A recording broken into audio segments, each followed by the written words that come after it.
I have proudly affirmed that the Mexican nation extends beyond the territory enclosed by its borders, and that Mexican migrants are a very important part of it. Now, essentially, this fellow is talking to the National Council of La Raza, the race, a group founded with money from the Ford Foundation.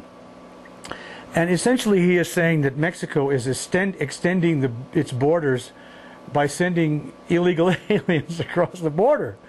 And, you know, have proudly affirmed that the Mexican nation extends beyond the territory enclosed by its borders. What does he mean?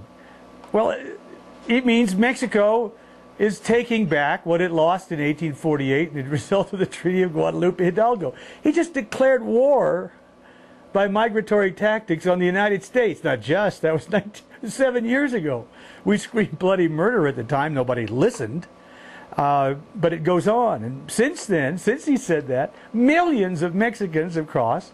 They're now demanding their own language, they're demanding all driver's licenses and everything else. Then he goes on to say, for this reason, now listen to this. For this reason, my government proposed a constitutional amendment, and he says, to allow any Mexican with the right and the desire to acquire another nationality to do so without being forced to first give up his or her Mexican nationality. Now listen to them applaud.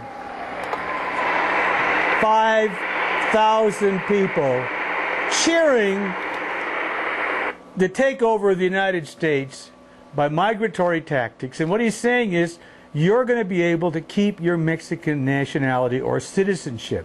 You're going to be a dual citizen. You're going to be able to vote in the United States in the interest of Mexico and vote in Mexico. Now, you try that. You try to go to Mexico and immigrate. You try to become a Mexican citizen and vote down there.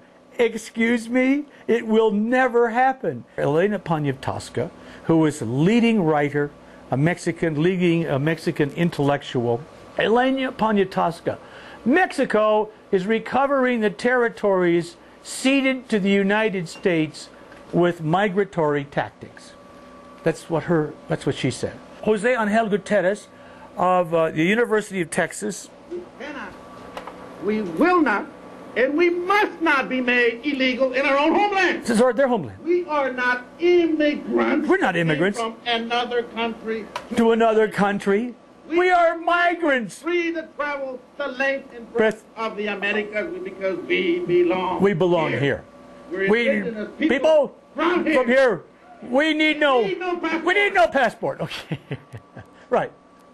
So he says that. He is a lawyer. He is a teacher at the University of Texas at Austin. He's a professor. And Mario Obledo, who won the 1998 Presidential Medal of Freedom from Bill Clinton, what did he say? We're going to take over all the political institutions of California. In 5 years, the Hispanics are going to be the majority population of the state. Yeah. You also made the statement that California is going to become a Hispanic state, and that if anyone doesn't like it, they should leave. Did you say that? I did. They ought to go back to Europe. Art Torres. Who's Art Torres? He's a chairman of the California Democratic Party. Remember 187, the one that Gray Davis killed? Well, right after it passed, Art Torres had something to say about Proposition 187. Remember, 187 is the last gasp of white America in California. Okay. Spencer, what are you worried about? The president of Mexico says they're taking over, right? The university professor says this is their land. The great writer says they're using migratory tactics. A winner of the Presidential Medal of Freedom says if you don't like it, go back to Europe. And now the head of the California Democratic Party says 187 was the last gasp of white. What are you worried about? These people are marching right in, taking over, telling us they're doing it, right? Telling us this is what they're doing. We merely try to point out what's going on. And once again, we're racist and we're crazy.